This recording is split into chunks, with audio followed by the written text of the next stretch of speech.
Pin curls were the most common way to curl hair from the 1930s through the 1950s, and the effect is lovely loose curls and waves that we all admire so much in vintage hairstyles. A pin curl is a simple idea. Curl a damp piece of hair beginning at the end and working up toward the scalp. When the entire piece of hair is encompassed in the curl, use a hairpin or a clip to pin it to the base of the scalp for drying. Once the pin curl has dried thoroughly, unpin it and brush it into the desired shape. Variations in size, direction, and the treatment at the base of the pin curl directly affect how the finished hairstyle looks. These pin curl sets can be very detailed and complicated, designed to brush out into very specific shapes. Today, we're not going to concern ourselves with styling an extremely detailed pin curl set. We're going to keep it simple and manageable. Today's hairstyle, named Primrose, has a similar setting pattern to parts of two hairstyles featured in the book Vintage Hairstyling. You can find more in-depth information about pin curls and other techniques in the book available for purchase on vintagehairstyling.com. You will need some basic tools and supplies for this hairstyle that you may already have, or see the description below the video for resources. First, you need water. It's called a wet set for good reason. You need to dampen your hair before you set the curls. It shouldn't be dripping wet, but more towel dried. Water helps you first by making your hair more pliable, and second, the water acts as a setting product. You will also benefit from a hair setting lotion or sculpting gel. This also adds pliability and staying power to the curl set. Distribute this product evenly through the hair. The tools you will need include a rat tail comb and hairpins or pin curl clips for securing the curls. Also, a hairbrush that won't snag easily in your hair and a lightweight pomade.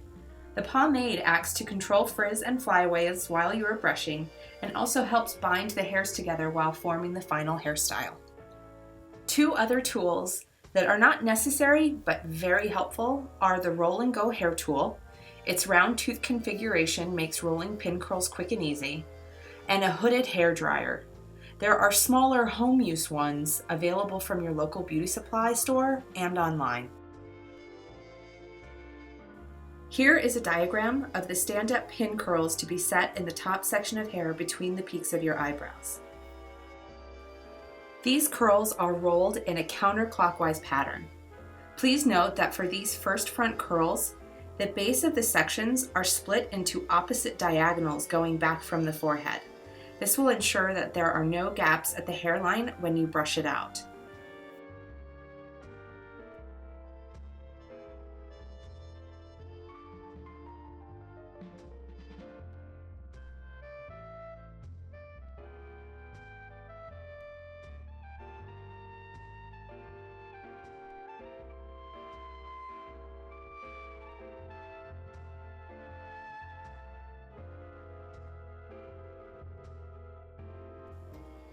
Set a second row of the same counterclockwise stand-up pin curls directly behind the first row.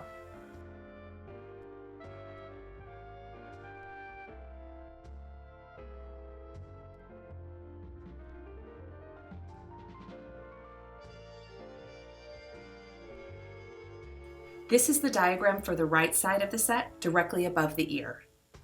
The right side will be set in counterclockwise pin curls as well, but they will be standard lie flat pin curls as opposed to stand up pin curls.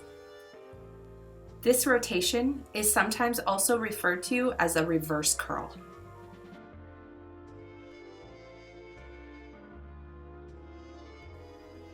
Set a total of 4 counterclockwise pin curls above the ear.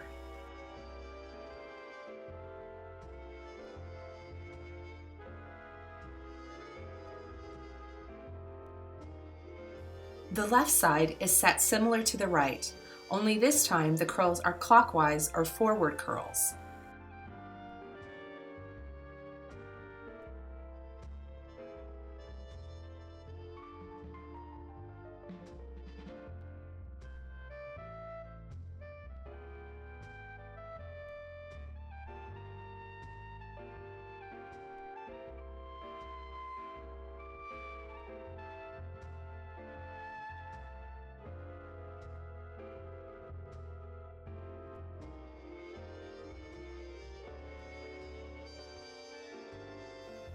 The back of the hair is set in alternating rows of clockwise and counterclockwise standard lie-flat pin curls. The technical term for this pattern is the skip wave. Because the pin curls tend to overlap a little, I find it easiest to start at the bottom and work up. This decreases the chance of snagging finished pin curls with your comb, but you can start at the top if you prefer. Just make sure the top curls are set lower, right around the top of the occipital bone at the back of the head. When you brush this hairstyle out, you don't want it to be too curly at the back of the crown. We want more of a halo of curls around the perimeter of the head. The first row of curls can be clockwise or counterclockwise lie-flat pin curls. Here the curls are set clockwise.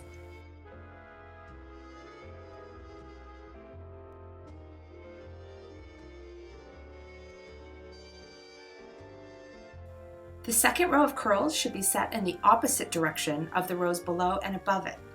Here they are counterclockwise. It is because of this opposite pattern that the curl will brush out into beautiful waves.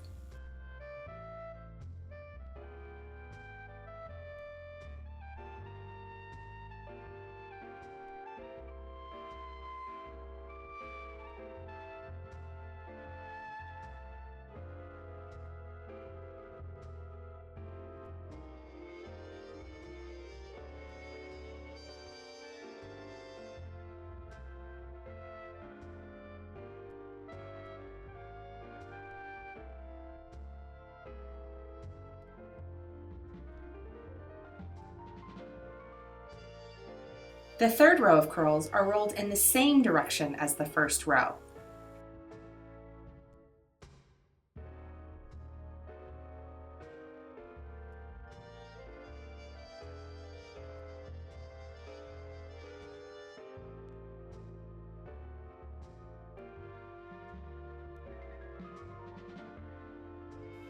Continue swapping the direction of the pin curls with each new row.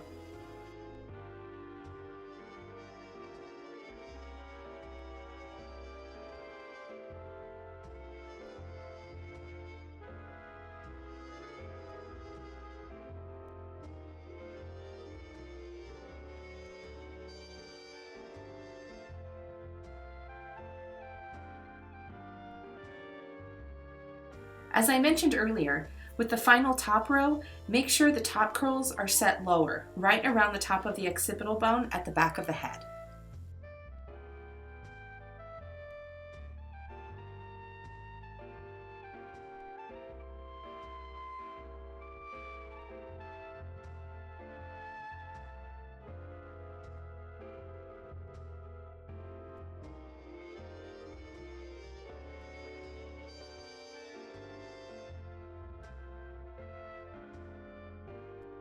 After the curls are completely dry, remove all of the clips except the 6 curls at the top of the head.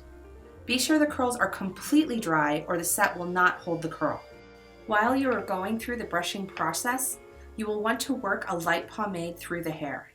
The best way to do this is to scoop a small amount from the container and rub the pomade between your palms to get it warm and pliable. Don't use too much too soon or your hair will end up looking oily. You want to build it slowly into the hair. If you don't have a lot of prior experience brushing out a wet set, you may feel like you did something wrong. You probably didn't. It just can take a really long time to brush the set into the shape. Don't expect that a couple of sweeps of the brush and the hairstyle will just magically appear. The hair needs to be brushed into submission and controlled.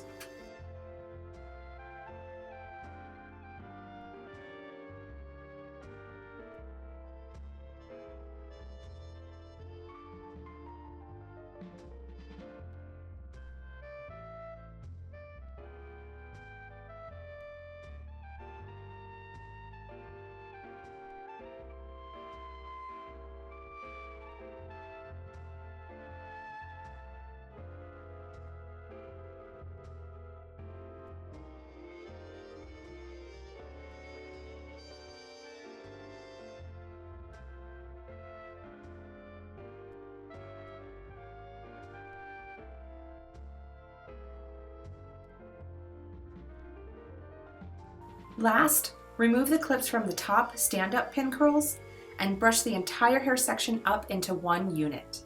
Use the same technique of working some pomade through this section as well. Brush the section thoroughly and back brush it to help lock the hairs together and form the wave back away from the face.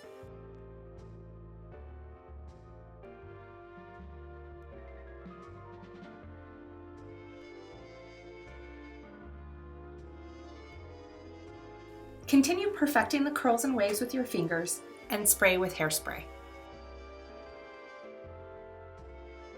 I'm Lauren Reynolds, and I'd like to thank you so much for watching.